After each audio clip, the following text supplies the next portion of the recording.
अच्युतचारण की इच्छा सुनते ही ममता विचलित हो गई। वहीं अपने दादाजी का खत पढ़कर ध्रुव ने तुरंत अपना सामान बांधना शुरू कर दिया। लेकिन ममता रो पड़ी। पिछले 10-12 सालों में ममता भूल ही गई थी कि ध्रुव चारण परंपरा का वारिस था। ध्रुव ने भले ही मंत्र तंत्र और भूत भैरव विद्या सीखी थी, पर ध्रुव इस तरह अचानक से चला जाएगा, खतरों से खेलेगा, और अगर ध्रुव को कुछ हो गया तो? ध्रुव को खोने के डर से ममता व्यथित हो गई थी। आखिरकार अपने बच्चे की तरह ममता ने ध्रुव को बड़ा किया था। ध्रुव ने ममता को हिम्मत बांधते हुए कहा, बुआ माँ, आप चिंता मत करो, मैं बहुत जल्द आपके पास लौटकर आऊंगा। ममता का आशीर्वाद लेकर ध्रुव पिट्टौरी गांव के लिए निकल पड़ा।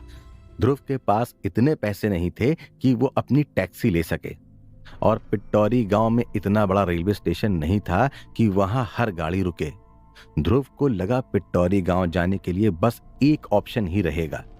4 घंटे के प्रवास के बाद ध्रुव ने जब पिट्टौरी गांव में कदम रखा तो रात के 8 बज रहे थे। ध्रुव ने एक बजट वाली लॉज में कमरा लिया और ठंडे पानी से नहाकर फ्रेश होकर बाहर खाने के लिए निकल पड़ा। ध्रुव का मानना था कि वो महिपाल सिंधु से मिलने से पहले 2 दिन लॉज में रहकर महिपाल के घर की हिस्ट्री के बारे में पता लगा लेगा, ताकि उसे पूरा मामला समझने में आसानी हो। ध्रुव जब खाने के लिए निकला तो उसने देखा कि 1 या 2 ढाबों पर ही तवा जल रहा था। ध्रुव ने एक ढाबे पर सेव टमाटर की सब्जी और बाजरे की रोटी ऑर्डर दिया। बचपन से सेव टमाटर ध्रुव की फेवरेट थे। जब तक ऑर्डर तैयार होता, ध्रुव ने ढाबे वाले से महिपाल के बारे में बात करनी शुरू करी। लेकिन ढाबे वाले को इन सब बातों का बिल्कुल अंदाजा नहीं था। पर ढाबे वाले के वहां टेबल साफ करने वाली मंजू ने धीमी आवाज में ध्रुव को सारी राम कहानी डिटेल में बताते हुए कहा, महिपाल सिंधु का परिवार 3-4 पीढ़ी से एक छत के नीचे एक साथ रहता आया है। चाहे उनके खानदानी घर को ठीक करने में पैसे पानी की तरह क्यों ना बहाने पड़े, महिपाल एक बार नहीं सोचता। पिछले साल से ही महिपाल ने अपने 2 मंजिल वाले खानदानी घर में तीसरी मंजिल चुनवाने का काम भी शुरू करवा दिया था, क्योंकि महिपाल का लाडला बेटा किंशुक 23 साल का हो चुका था और आज नहीं तो कल किंशुक की शादी होनी थी, और अगर शादी हुई तो कमरा भी चाहिए। हुआ भी ऐसा, बस तीसरी मंजिल पर नया रंग लगाना बाकी था और किंशुक की शादी तय हो गई। फिर तो चट मंगनी पट ब्याह की तरह शादी की तारीख भी तय हो गई। फिर क्या था, सिंधु परिवार की बहन बेटियों और बच्चों दामादों के साथ घर आने का निमंत्रण दे दिया गया। सभी ने तय किया, जब तक नई दुल्हन की मुंह दिखाई, पग फेरे की रस्म, बहू की पहली रसोई और कुल देवी मुंड माता की घर में पूजा का कार्यक्रम नहीं हो जाता, तब तक सब लोग खानदानी घर में एक साथ रहेंगे। पर पता नहीं क्या हुआ, लड़की तबीयत से तो ठीक ही थी, पर शादी के दिन ही उसकी मौत हो गई। ध्रुव ये बात सुनकर चौंक गया, क्योंकि शादी के दिन दुल्हन का मर जाना मतलब 100% गड़बड़ ही होता है। मंजू ने ध्रुव को बताया, महिपाल जी के वहां शादी में काम के लिए मुझे भी बुलाया गया था, इसलिए मुझे ये सब पता है। पर मैंने आपको ये सब कहा है, ये आप किसी को मत कहना, क्योंकि बड़े लोगों के राज घर में ही दफन हो जाते हैं, और अगर कोई इस राज को खोलने की कोशिश करता है तो राज के साथ उसे भी दफन कर दिया जाता है। और मैं इतनी जल्दी मरना नहीं चाहती। इतना कहते हुए मंजू ने पैसे 2 का इशारा किया। ध्रुव ने भी 100 रुपए का नोट पकड़ा दिया। तभी अचानक से ध्रुव का ध्यान एक लड़के पर गया, जो ध्रुव की बात ध्यान से सुन रहा था, और फिर वो अचानक से वहां से चलकर निकल गया। लेकिन ध्रुव ने उस लड़के का पीछा नहीं छोड़ा। ध्रुव जिस तरह लड़के के पीछे भाग रहा था, ऐसा लग रहा था जैसे ध्रुव किसी भी कीमत पर उस लड़के को अपने हाथ से जाने नहीं देना चाहता था। मगर फिर भी वो लड़का अंधेरे का फायदा उठाकर ध्रुव को चकमा देने में कामयाब हो गया। इसी बात से ध्रुव बहुत निराश हो गया, और तभी किसी ने पीछे से ध्रुव के गले पर चाकू रखते हुए कहा, कौन हो तुम? और मेरा पीछा क्यों कर रहे हो? मगर गले पर चाकू होने के बावजूद ध्रुव हंसने लगा। ध्रुव ने हंसते हुए कहा, मैं तुम्हारा पीछा इसलिए कर रहा हूं क्योंकि मेरे पास तुम्हें देने के लिए एक चीज है जो तुम्हारी ही है। लड़के को बहुत ही अजीब लगा। उसने ध्रुव के गले से चाकू हटाते हुए कहा, क्यों, मैं तुम्हें जानता हूं? ध्रुव ने हां में जवाब देते हुए कहा, तुम्हारे कंधे पर जो बैग है वो मेरी बुआ मां ने बनाकर तुम्हें दिया था। जैसे ही ध्रुव के मुंह से लड़के ने बुआ मां का नाम सुना, लड़का ध्रुव को पहचान गया। तुम ध्रुव हो ना? ध्रुव ने लड़के को गले लगाते हुए कहा, और तुम ओजस? इतना कहते हुए ध्रुव ने अपने बैग से एक छोटा सा तांबे का कमल निकाला और ओजस के हाथ में देते हुए कहा, ये लो तुम्हारे चक्रदिए का कमल, जो तुमने मुझे बचाने के लिए तालाब में फेंक दिया था। जब तालाब सूख गया तो ये कमल दादाजी को मिला था और उन्होंने इसे मुझे भिजवा दिया था। शायद वो जानते थे कि हम फिर से मिलेंगे। इतना कहते हुए ध्रुव ने ओजस के हाथ में चक्रदिए के ऊपर लगे हुए कमल के पीस को रख दिया और फिर ओजस से माफी मांगते हुए कहा, उस दिन मुझे भ्रम और सच के बीच कुछ समझ ही नहीं आया और मेरे कारण तुम्हारी जान खतरे में पड़ गई, तो उसके लिए सॉरी। ओजस ने ध्रुव को गले लगाते हुए कहा, पुरानी बातें भूल जाओ ध्रुव, बस मुझे यह बताओ कि तुम यहां क्या कर रहे हो? ध्रुव ने ओजस को पूरी बात बताते हुए कहा कि दादाजी के कहने पर वो यहां महिपाल सिंधु की मदद करने आया है। ओजस भी यहां महिपाल की मदद करने ही आया था। महिपाल को मिलने जाने से पहले ओजस भी महिपाल के घर और खानदान के बारे में इंफॉर्मेशन जमा कर रहा था, जो ध्रुव के कारण उसे बड़ी आसानी से मिल गई थी।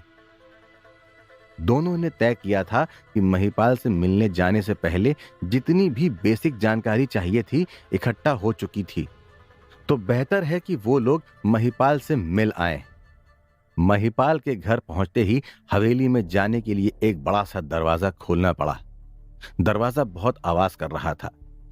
जब ध्रुव और ओजस आगे चले तो ध्रुव का ध्यान गया, आंगन में एक सर कटा हुआ शेर का पुतला था और हवेली के मुख्य द्वार के सामने जो फवारा था उसके बीचों बीच एक लड़की का पुतला था, उसका भी सर नहीं था। ध्रुव को यह बात बहुत अजीब लगी।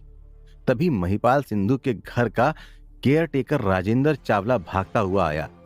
राजेंद्र सर पर पगड़ी पहनता था, एक पैर से थोड़ा लंगड़ाते हुए चलता था और माथे पर काला टीका करता था। जैसे ही राजेंद्र हाथ जोड़ता हुआ ध्रुव और ओजस के स्वागत के लिए आगे बढ़ा, एक मोटी सी काली बिल्ली ने आकर छलांग मारी, पर इससे पहले कि बिल्ली ध्रुव और ओजस पर हमला करती, राजेंद्र ने बिल्ली को धक्का दे दिया। बिल्ली भड़की और राजेंद्र की ओर देखकर घूरती हुई म्याऊं म्याऊं करने लगी। लेकिन बिल्ली ने जब फिर से ध्रुव और ओजस की आंखों में आंखें डालकर देखा तो बिल्ली की आंखों में एक डर छा गया और वो वहां से भाग गई। राजेंद्र ध्रुव और ओजस को देखता ही रह गया। लगता है आप लोगों को जिस काम के लिए बुलाया गया है आप वो करके दिखा देंगे, वरना ये बिल्ली जाने वालों में से नहीं है, भगाने वालों में से है। घर के अंदर जब ध्रुव और ओजस ने पहला कदम रखा तो वो दोनों कदम रखते ही चौंक उठे।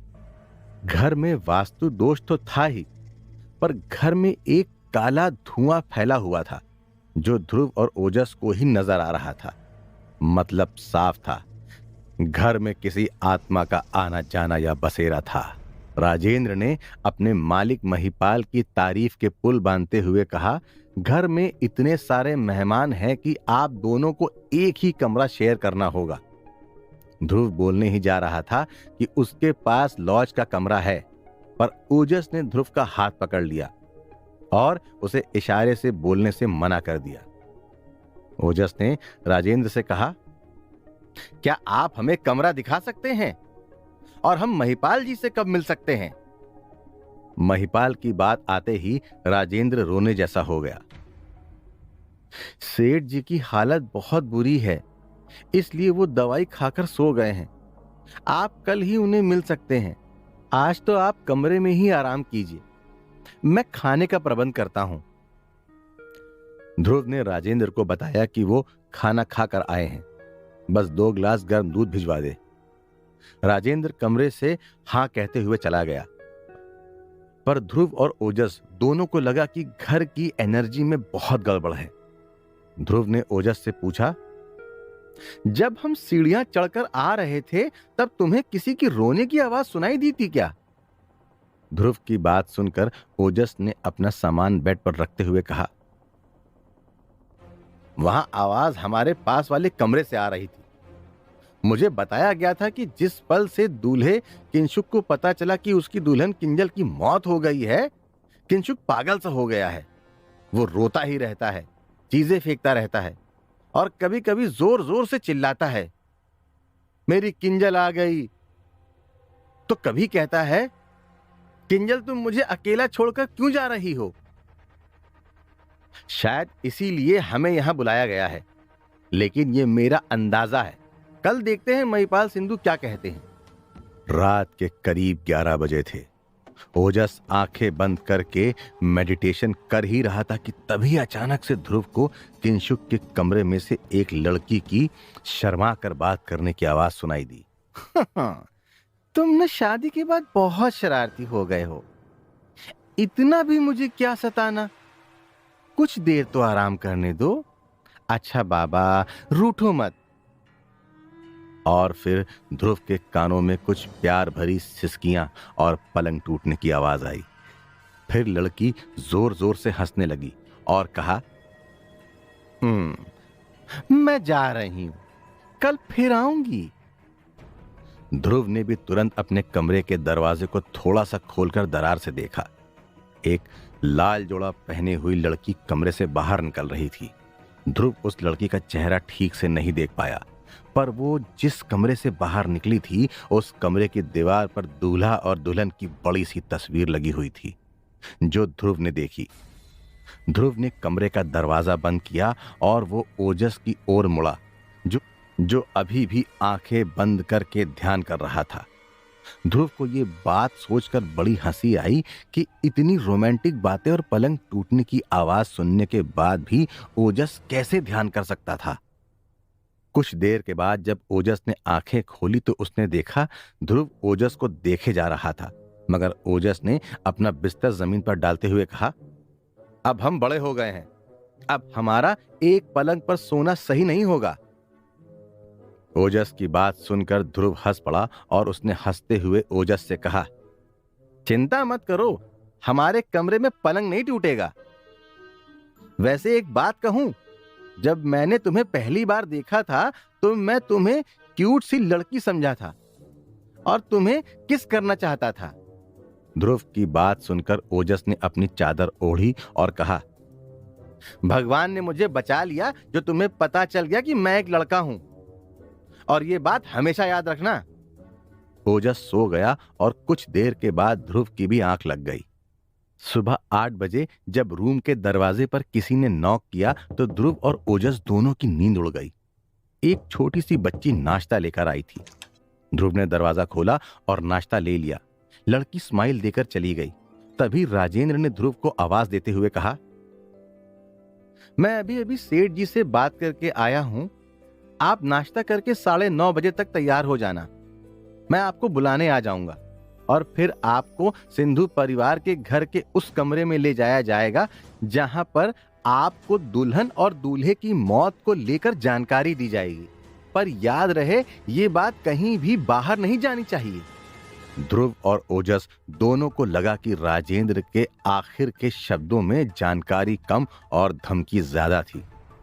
राजेंद्र के जाते ही एक खूबसूरत लड़की ने कमरे में आने के लिए परमिशन मांगते हुए कहा, मेरा नाम तनिष्का है और मैं किंजल की कजन हूं। मगर ध्रुव तनिष्का को देखता ही रह गया। आखिर ऐसा क्या था तनिष्का के चेहरे में? क्या तनिष्का तनिष्का नहीं थी, या यहां जो कुछ भी हुआ था और हो रहा था वो सब तनिष्का ही करवा रही थी?